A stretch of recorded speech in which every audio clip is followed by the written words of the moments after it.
Vamos iniciar nossa leitura em nome do Pai, do Filho e do Espírito Santo. Amém.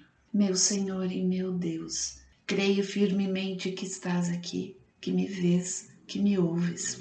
Adoro-te com profunda reverência. Peço-te perdão dos meus pecados e a graça para fazer com fruto este tempo de oração. Minha Mãe Imaculada, São José, meu protetor, anjo da minha guarda, intercedei por mim. Envia teu Espírito Santo para que eu compreenda e acolha tua santa palavra, que eu te conheça e te faça conhecer, te ame e te faça amar, te sirva e te faça servir, te louve e faça louvar por todas as criaturas. Faze, ó Pai, que pela leitura da palavra os pecadores se convertam, os justos perseverem na graça e todos consigamos a vida eterna. Amém.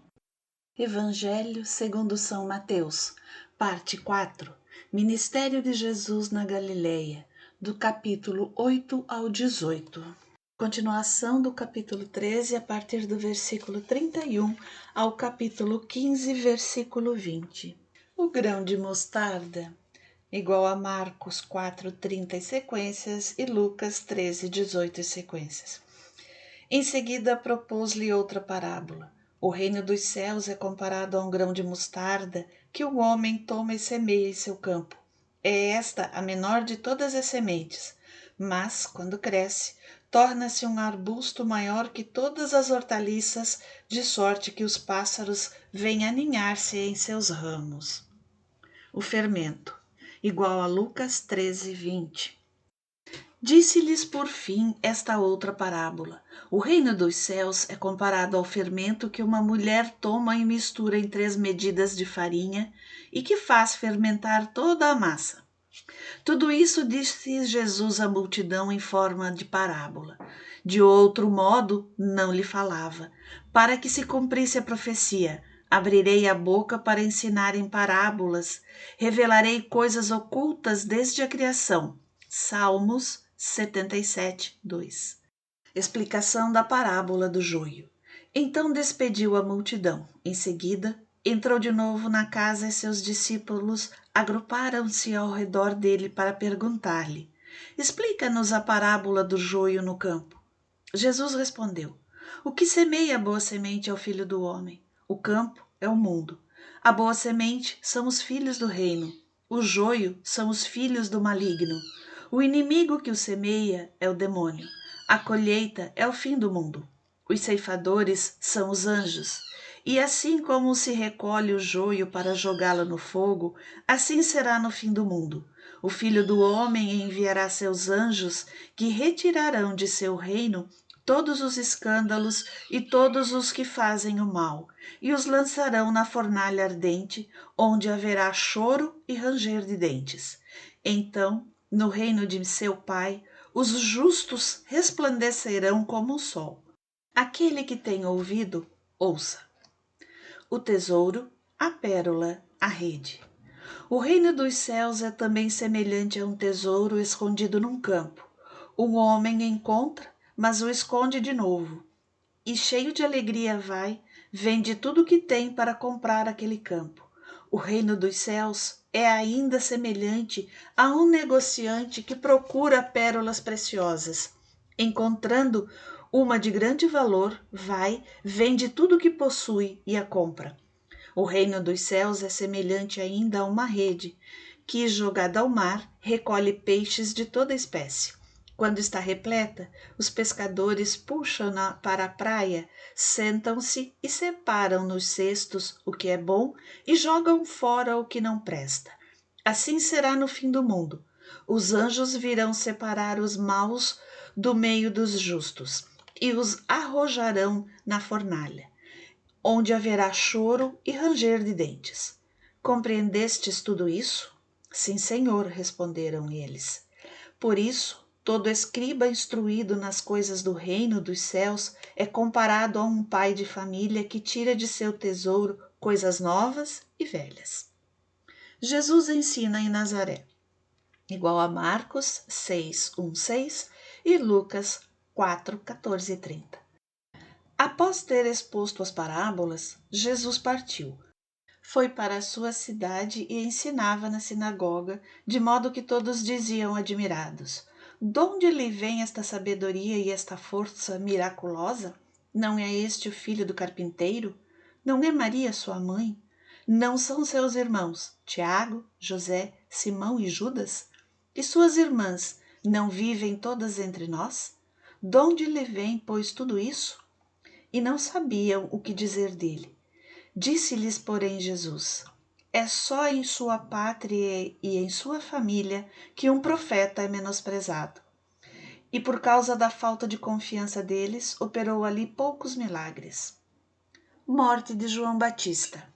Igual a Marcos 6, 14 e 19, Lucas 9, 7 sequências, 3, 19 sequência.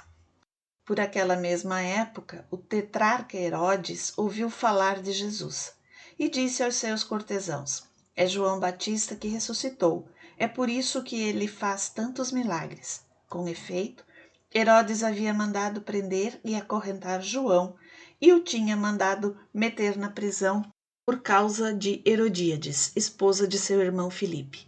João lhe tinha dito: "Não te é permitido tomá-la por mulher." De boa mente o mandaria matar. Temia, porém, o povo que considerava João um profeta. Mas, na festa de aniversário de nascimento de Herodes, a filha de Herodíades dançou no meio dos convidados e agradou a Herodes. Por isso, ele prometeu com juramento dar-lhe tudo o que lhe pedisse. Por instigação de sua mãe, ela respondeu: "Dá-me aqui, neste prato, a cabeça de João Batista." O rei entristeceu-se, mas como havia jurado diante dos convidados, ordenou que lhe dessem e mandou decapitar João na sua prisão. A cabeça foi trazida num prato e dada à moça, que a entregou à sua mãe. Vieram então os discípulos de João transladar seu corpo e o enterraram. Depois foram dar a notícia a Jesus. Primeira multiplicação dos pães. Igual a Marcos 6, 30, 44, Lucas 9, 10, 17, João 6, 1, 15. A essa notícia, Jesus partiu dali numa barca para se retirar a um lugar deserto, mas o povo soube e a multidão das cidades o seguiu a pé. Quando desembarcou, vendo Jesus essa numerosa multidão, moveu-se de compaixão para ela e curou seus doentes. Caía a tarde, agrupados em volta dele, os discípulos disseram-lhe: "Este lugar é deserto e a hora é avançada. Despede esta gente para que vá comprar víveres na aldeia." Jesus, porém, respondeu: "Não é necessário, dá-lhe vós mesmos de comer." Mas disseram eles: "Nós não temos aqui mais que 5 pães e 2 peixes." "Trazei-mos", disse-lhes ele.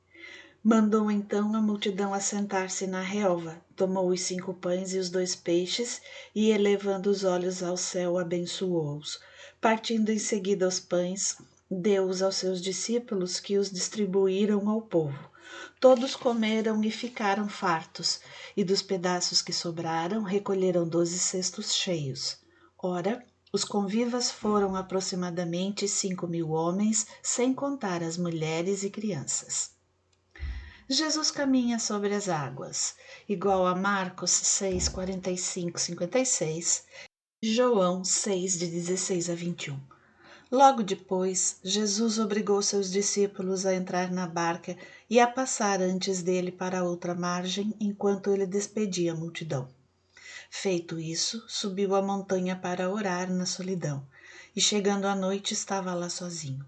Entretanto, já a boa distância da margem, a barca era agitada pelas ondas, pois o vento era contrário. Pela 4ª vigília da noite, Jesus veio a eles caminhando sobre o mar. Quando os discípulos o perceberam caminhando sobre as águas, ficaram com medo. "É um fantasma", disseram eles, soltando gritos de terror. Mas Jesus logo lhes disse: "Tranquilizai-vos, sou eu, não tenhais medo." Pedro tomou a palavra e falou: "Senhor, se és tu, manda-me ir sobre as águas até junto de ti." Ele disse-lhe: "Vem." Pedro saiu da barca e caminhava sobre as águas ao encontro de Jesus. Mas, redobrando a violência do vento, teve medo e, começando a afundar, gritou: Senhor, salva-me! No mesmo instante, Jesus estendeu-lhe a mão, segurou-o e lhe disse: Homem de pouca fé, por que duvidaste? Apenas tinham subido para a barca, o vento cessou. Então aqueles que estavam na barca prostraram-se diante dele e disseram: Tu és verdadeiramente o Filho de Deus. E tendo atravessado, chegaram a Genezaré. As pessoas do lugar o reconheceram e mandaram anunciar por todos os arredores. Apresentaram-lhe então todos os doentes, rogando-lhe que ao menos deixasse tocar na orla de sua veste. E todos aqueles que nele tocaram foram curados.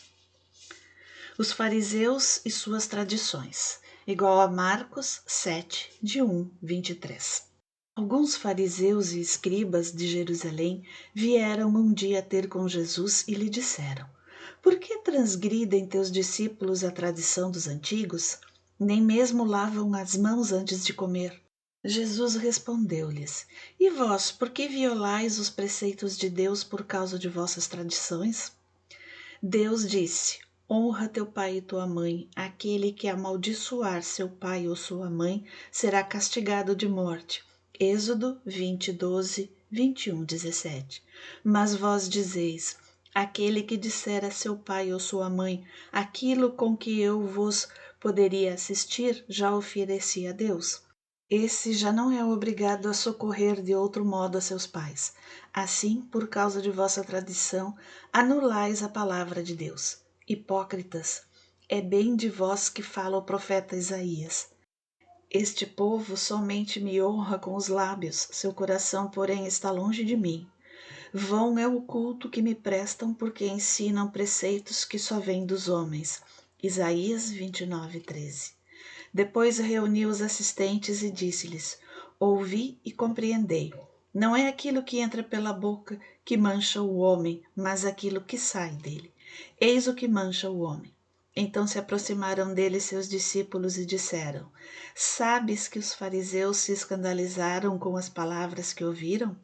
Jesus respondeu: Toda planta que meu Pai Celeste não plantou será arrancada pela raiz.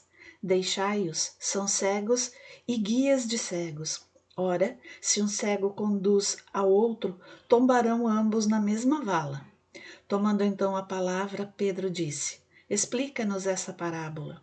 Jesus respondeu: Sois também vós de tão pouca compreensão?